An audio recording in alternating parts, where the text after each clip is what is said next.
Carol from the Aaron Public Library in Delavan, and June's Fiber Fun is going to be 3 sewing projects. The first one is going to be an envelope pillow, and it's called an envelope pillow because it closes like an envelope. And what's great about an envelope pillow is you can easily take this off and wash it, or like I did, I used another pillow inside. This is also great if you want to do holiday pillows, because that way you don't have to store the whole pillow all along. Now, the first step out of 5 steps is going to be figuring out how much you want to cut for the material. You would figure it out. If this is a 14-inch pillow, the front is 14 inches, the back is 14 inches, and then you want to add about 4 inches for the overlap and for the seams. Now, to figure out the width, you have a 14-inch pillow, and you add 1/2 inch for each side seam, so that would be 15. And your material then would be 15 by 32. But there are variations, and you want to do this before the material is sewed together, because when it's no longer flat, it's very hard to do. So this one I sewed on a patch pocket. And if I'm not going to explain it, but we have great books in the library for beginning sewing, and it explains things to you. So check them out. The other thing I did was decide to use 2 pieces of fabric. And that way, all you have to do is when you sew the seam here, you want to make sure it's 32 inches, and then it'll fit your 14-inch pillow. Now you're ready for step 2. Once you cut the fabric, you are ready to begin working on the short ends. You will take the fabric and measure 1 inch all the way across. It's 1 inch. Iron it, and then you want to fold that under because the raw edges will unravel. And they could also show on the side that you sew.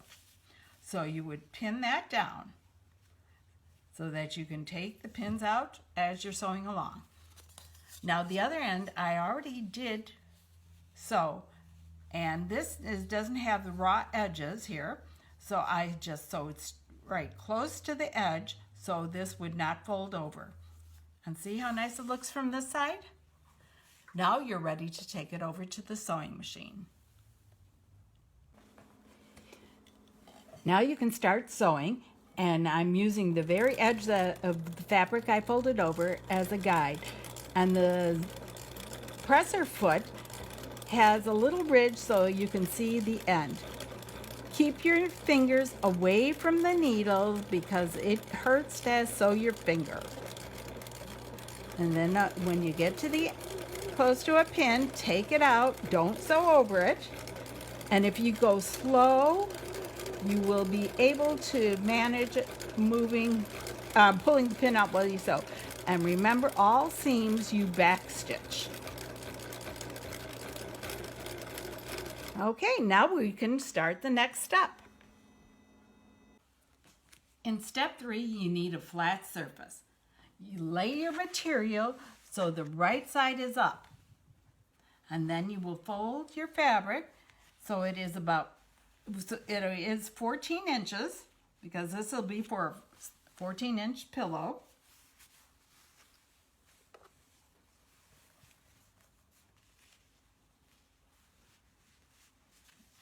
And then we take our yardstick and measure to make sure it's 14 inches all the way along. So I'm satisfied with that, but there's one more thing I have to do, because since I'm having the ladybug showing as the fabric, I have to be able to put that under the fabric and then put this over, because that way when it's done, the ladybug fabric will show. I have one here that I have pinned the seams on the side so that that side's ready to sew. And this side I sewed. And it is important to press that seam open because then it will look like it's finished and crisp on the other side. And that is the secret to good sewing. Now we're ready for our final 2 steps, which is clipping the corners. You take your scissors and you just cut the material so that the ends are just on a little slant and it reduces the bulk. Then you stuff your pillow and take your ruler or whatever object you can use to poke out the corners. So and get them nice and square, and there it is. They're out. And there's my floor pillow. Now the only thing different in these 2 pillows is the amount of material. And you would cut this one a little differently because it's a 26-inch square pillow. So if you can figure out the dimensions, then you know how to make the next size. Well, that is the end of our sewing session for this week, and we will see you again next week where we are going to be sewing a headband. So see you next week and have a great week in between. Bye.